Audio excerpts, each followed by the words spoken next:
Okay, YouTube. Hey, I wanted to do another review of a game that I'm absolutely addicted to, and it's probably my most favorite game at the moment of all time. Fire Emblem Awakening. Oh boy, do I have a lot to say about this game, and I'm doing a good review this time. I'm giving it, there's 5 categories, which is 6th for every other game review, but I'm not going to be including the 6th because it doesn't feature a Wi-Fi usage. So I'm going to be marking this game on its gameplay, replay value, its music, the characters, and a special thing for it, the cost. Games with DLC, I will include the cost. And yes, Fire Emblem Awakening does have DLC. Let me tell you the brief story. So you are a tactician, which is basically somebody who plans out your army's moves.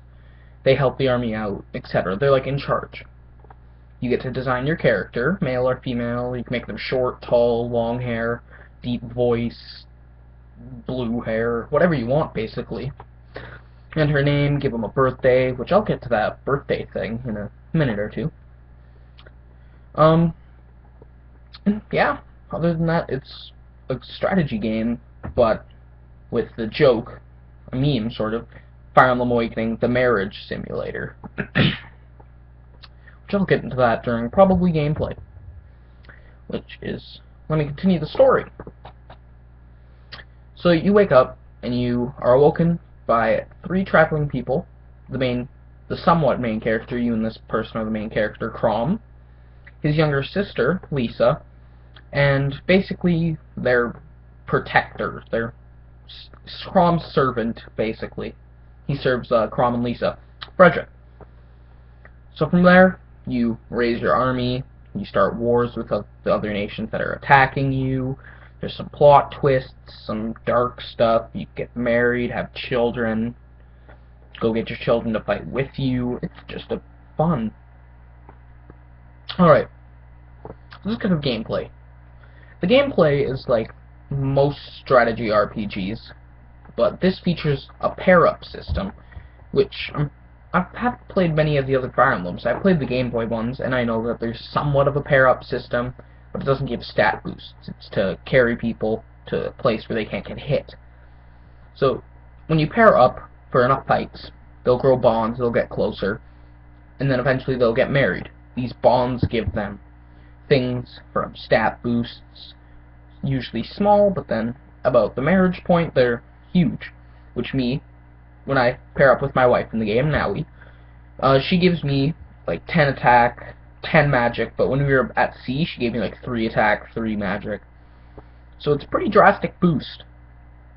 You pair up, as I said, you get boosts, then get married. Now let's get to the children part. With your children, you go into a mission. Example, let's use let's use Sumia's daughter, Cynthia. You'll unlock a mission. When you first get the ability to go find your children, you'll say, hey, I can't get to that mission yet, but when I do, I'm probably going to go play it. So you beat a couple missions, and you have the pathway to it.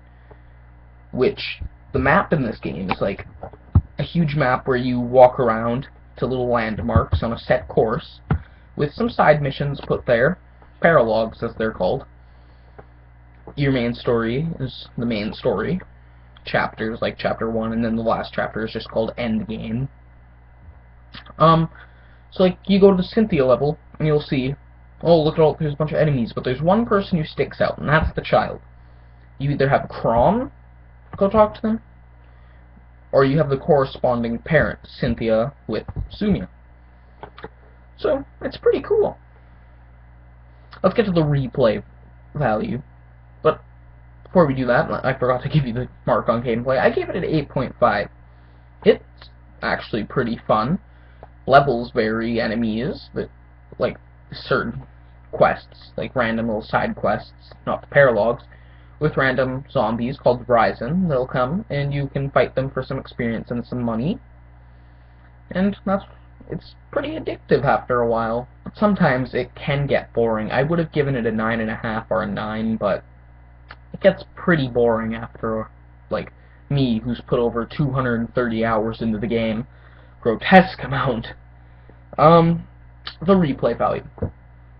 There is 50 plus characters, and depending on your gender, you can marry, all the boys marry girls, all the girls marry boys. That's one thing. There isn't same-sex marriages, which that if there was, that would have boosted it to 10. Like, literally, the ability to marry the same gender would make you say, hey, I'm not gay. I'm not against gays, but like I wouldn't if I was like if it was just a bonus feature, I probably wouldn't. But since it isn't, I can't.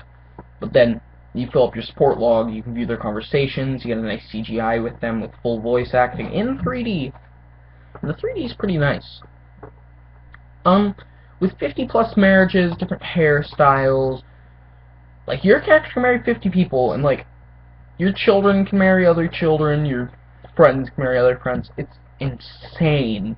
Too many things if you want to complete this game. So I'm giving it a 9.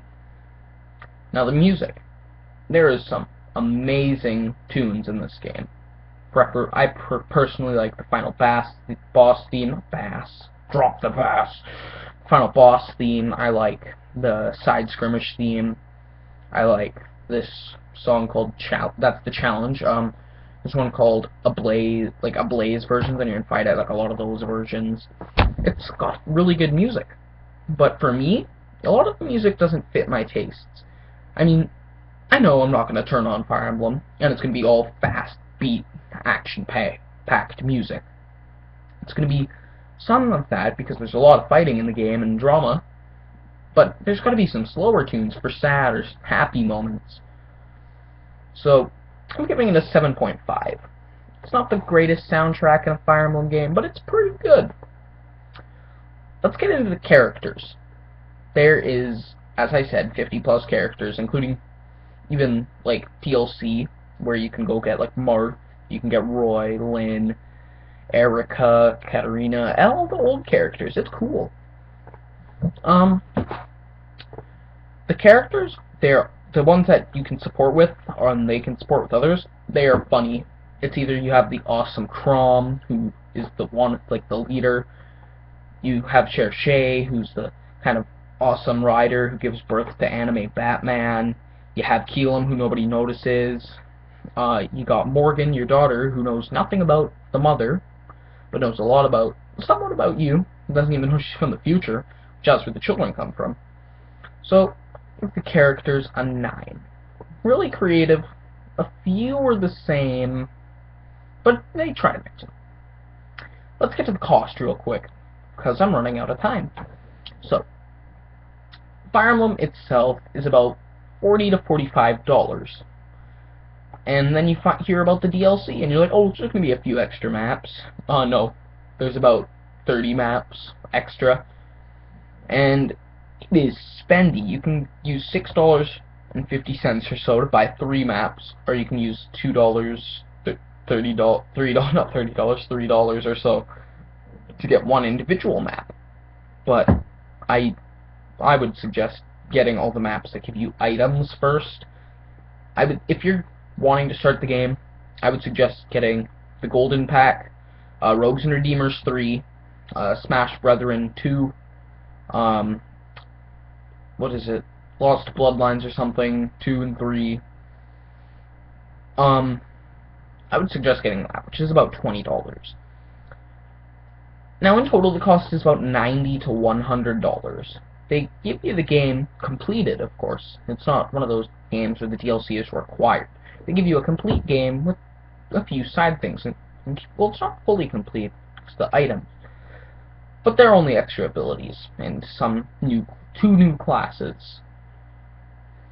Well, the final verdict is this game is amazing. If you're a 3DS owner and you want to play Fire Emblem, I suggest getting Awakening. They even have a casual mode, so that when somebody dies, they stay, unlike other Fire Emblems. It's easy to get into, fun for with friends, because you can recruit them and fight alongside them. It's amazing. I'm going to give the game a 9 out of 10. Amazing. If you remember, 3DS owner, play this. And if you like this video, be sure to leave a like. Comment if you want to talk with people about it, and I'm out!